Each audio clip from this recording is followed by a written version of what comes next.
बोलिए सत्यनारायण भगवान की जय। विष्णु भगवान की जय। स्वागत है आपका हमारे चैनल पर।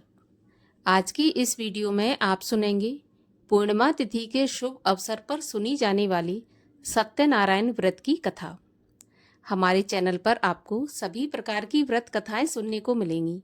तो सभी प्रकार की व्रत कथाएं सुनने के लिए और हमसे जुड़े रहने के लिए आपको केवल हमारे चैनल को सब्सक्राइब करना है, बेल आइकन पर प्रेस करना है और अगर आज की वीडियो अच्छी लगे तो लाइक करना है और शेयर करना है।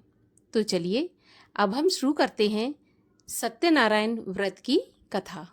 एक समय नैमिषारण्य तीर्थ में शौनक आदि 88,000 ऋषियों ने श्री सूत जी से पूछा, हे प्रभु, इस कलयुग में वेद विद्या रहित मनुष्यों को प्रभु भक्ति किस प्रकार मिलेगी तथा उनका कैसे उद्धार होगा। इसलिए हे मुनि श्रेष्ठ, कोई ऐसा तप कहिए जिससे थोड़े समय में पुण्य प्राप्त होवे तथा मनवांछित फल मिले। वह कथा सुनने की हमारी इच्छा है। सर्वशास्त्र ज्ञाता श्री सूत जी बोले, हे वैष्णवों में पूज्य, आप सबने सर्व प्राणियों के हित की बात पूछी है।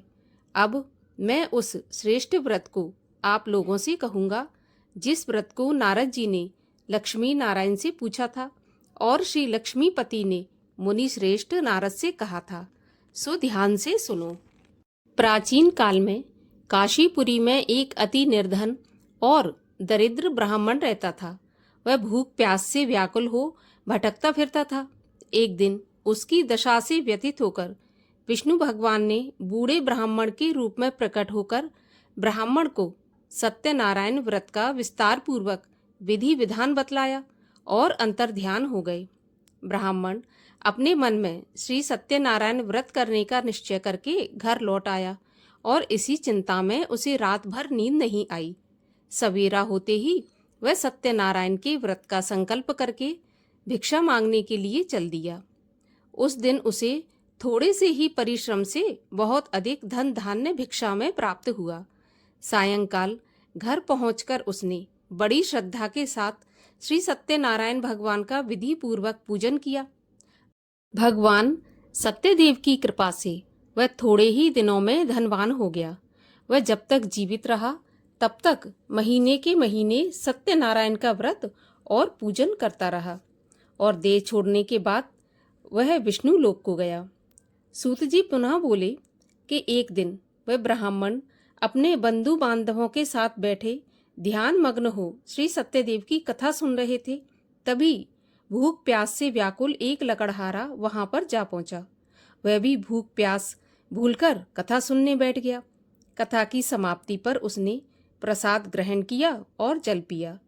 फिर उसने ब्राह्मण से इस कथा के बारे में पूछा तो उसने बताया कि सत्यनारायण जी का व्रत है जो मनवांछित फल देने वाला है। पहले मैं बहुत दरिद्र था, इस व्रत के प्रभाव से ही मुझे यह वैभव प्राप्त हुआ है। यह सुनकर लकड़हारा बहुत प्रसन्न हुआ और मन ही मन श्री सत्यनारायण के व्रत और पूजन का निश्चय करता हुआ लकड़ी बेचने के लिए बाजार की ओर चल दिया। उस दिन लकड़हारे को लकड़ियों का दुगना दाम मिला।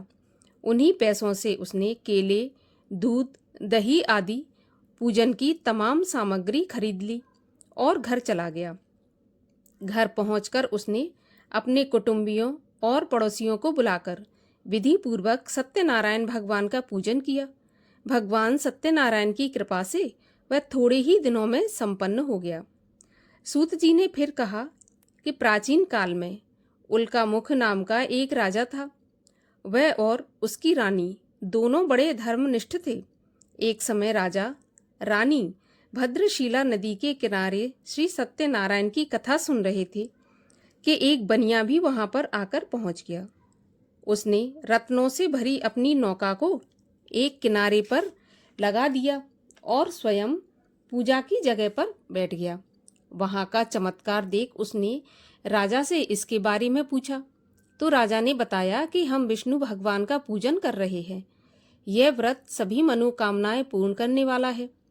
राजा के वचन सुन और प्रसाद पाकर बनिया अपने घर चला आया।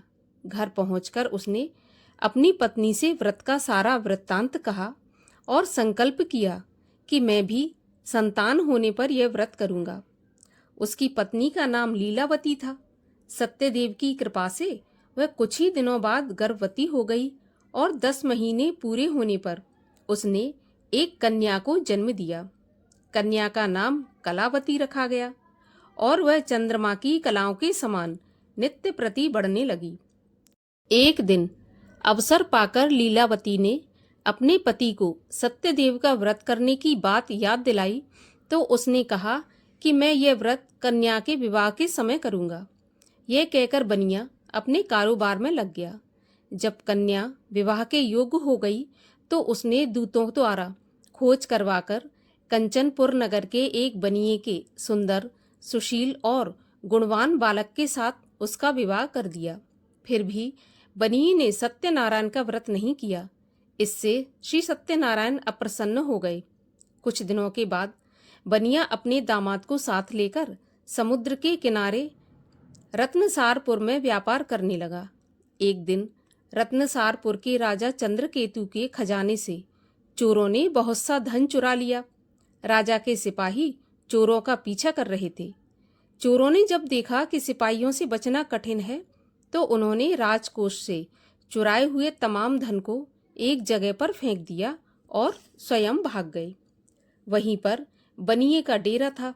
सिपाही चोरों को ढूंढते हुए उसी जगह पहुंच गए और उन्होंने दोनों बनियों को चोर समझकर पकड़ लिया। राजा ने दोनों बनियों को जेल में डालने का आदेश दिया और उनका धन अपने राजकोष में जमा करा दिया। श्री सत्यदेव के कोप से लीलावती और कलावती भी बड़े दुख के दिन काट रही थीं। एक दिन कलावती भूख प्यास से व्याकुल एक मंदिर में चली गई। वहां पर श्री सत्यनारायण भगवान की कथा हो रही थी। वहीं बैठकर उसने कथा सुनी।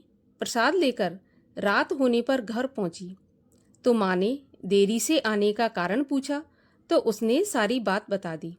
उसकी बात सुनकर लीलावती को अपने पति की भूली बात याद आई और उसने श्री सत्यदेव व्रत का निश्चय किया।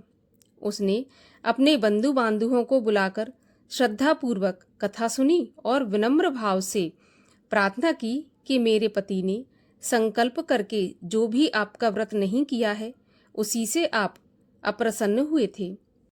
अब आप कृपा करके उसका अपराध क्षमा करें।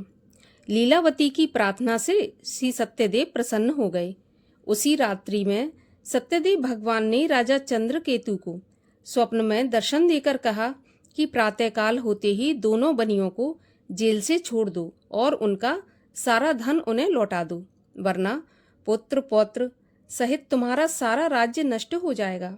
इतना कहकर सत्यदेव तो अंतर्ध्यान हो गए और राजा ने भी सवेरा होते ही दोनों बनियों को मुक्ति का आदेश दिया और साथ ही उनका धन उन्हें लौटा दिया और बहुत सम्मान पूर्वक उन्हें विदा किया।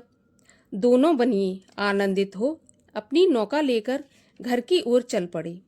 तभी श्री सत्यनारायण भगवान सन्यासी के वेश में उसके पास आए और बोले कि तुम्हारी नौका में क्या है।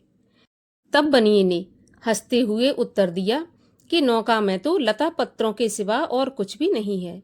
यह सुनकर दंडी स्वामी ने कहा कि तुम्हारा वचन सत्य हो। स्वामी के चले जाने पर बनिए ने देखा कि नौका हल्की होकर ऊपर उठ रही है। उसे बड़ा कौतूहल हुआ और देखा कि बेहोश होकर गिर पड़ा। किंतु दामाद ने कहा कि इस प्रकार घबराने से काम नहीं चलेगा। यह सब उन्हीं स्वामी की ही करामात है। चलकर उनसे ही प्रार्थना की जाए तो फिर वैसा ही हो जाएगा। दामाद की बात मानकर बनिया स्वामी के पास पहुंचकर उनके चरणों में गिर पड़ा और बार बार उनसे क्षमा मांगने लगा। उनकी विनीत प्रार्थना से भगवान ने प्रसन्न होकर उसे इच्छित वरदान दिया और स्वयं उसी जगह अंतर्ध्यान हो गए। बनिए ने नाव के पास जाकर देखा तो वह धन रत्नों से भरपूर थी। तब उन्होंने वहीं पर श्री सत्यदेव का पूजन किया और कथा सुनी। फिर वह घर की ओर चल दिए। अपने नगर के पास पहुंचकर बनिए ने लीलावती के पास अपने आने का समाचार भेजा। लीलावती उस समय श्री सत्यनारायण की कथा सुन रही थी। उसने अपनी पुत्री कलावती से कहा कि तुम्हारे पति और पिता आ गए हैं। मैं उनके स्वागत के लिए चलती हूँ। तुम भी प्रसाद लेकर शीघ्र ही नदी के तट पर पहुंच जाना। कलावती प्रसन्नता के कारण इतनी विमुग्ध हो गई कि वह कथा का प्रसाद लेना ही भूल गई और तुरंत ही नदी के तट पर दौड़ पड़ी। वह ज्यों ही नदी के किनारे पहुंची, वैसे ही उसके पति समेत नौका जल में डूब गई। यह देखकर बनिया हाहाकार करके छाती पीटने लगा। लीलावती भी दामाद का शोक करने लगी और विलाप करने लगी, और कलावती अपने पति के खड़ाऊ लेकर सती होने के लिए उद्यत हुई। तभी एक आकाशवाणी हुई कि हे बनिए, तेरी कन्या सत्यनारायण के प्रसाद का निरादर करके पति से मिलने के लिए आतुर होकर दौड़ी आई है। यदि वह प्रसाद लेकर फिर आए तो उसका पति जी उठेगा।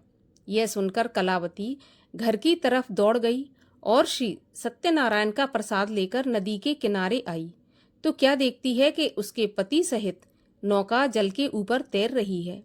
यह देखकर बनिया भी प्रसन्न हो गया और अपने घर पहुंच गया। वह जब तक जीवित रहा तब तक श्री सत्यदेव का व्रत करता रहा तथा श्रद्धापूर्वक कथा सुनता रहा। हे सत्यनारायण भगवान, जो भी आपकी इस व्रत कथा को पढ़े या सुने उसके सभी मनोरथ पूर्ण करना। बोलिए सत्यदेव भगवान की जय। श्री सत्यनारायण भगवान की आरती। ओम जय लक्ष्मी रमणा, श्री जय लक्ष्मी रमणा, सत्यनारायण स्वामी जन पातक हरणा। ओम जय लक्ष्मी रमणा, रत्न जड़ित सिंहासन, अद्भुत छवि राजे, नारद करत निरंतर, घंटा ध्वनि बाजे। ओम जय लक्ष्मी रमणा, प्रकट भये कली कारण, द्विज को दरस दियो, बूढ़ा ब्राह्मण बन कर कंचन महल कियो। ओम जय लक्ष्मी रमणा, दुर्बल भील कराल, जिन पर कृपा करी, चंद्रचूड़ एक राजा, तिनकी विपत्ति हरी। ओम जय लक्ष्मी रमणा, वैश्य मनोरथ पायो, श्रद्धा तज दीनी, सो फल भोग्यो प्रभु जी, फिर अस्तुत तुम ही। ओम जय लक्ष्मी रमणा, भाव भक्ति के कारण, छिन छिन रूप धर्यो, श्रद्धा धारण कीनी, जन को काज कर्यो। ओम जय लक्ष्मी रमणा, ग्वाल बाल संग राजा, मन में भक्ति करी, मन वांछित फल दीनो, दीन दयाल हरि। ओम जय लक्ष्मी रमणा, चढ़त प्रसाद सवायो, कदली फल मेवा, धूप दीप तुलसी से, राजी सत्य देवा। ओम जय लक्ष्मी रमणा, सत्यनारायण जी की आरती, जो कोई जन गावे, तन मन सुख संपत्ति सब, मन वांछित फल पावे। ओम जय लक्ष्मी रमणा। बोलिए सत्यनारायण भगवान की जय। तो ये थी आज की कथा। ऐसी ही कथाएं सुनने के लिए हमारे चैनल को सब्सक्राइब अवश्य कर लीजिए और आज की कथा को लाइक करके शेयर कर दीजिए।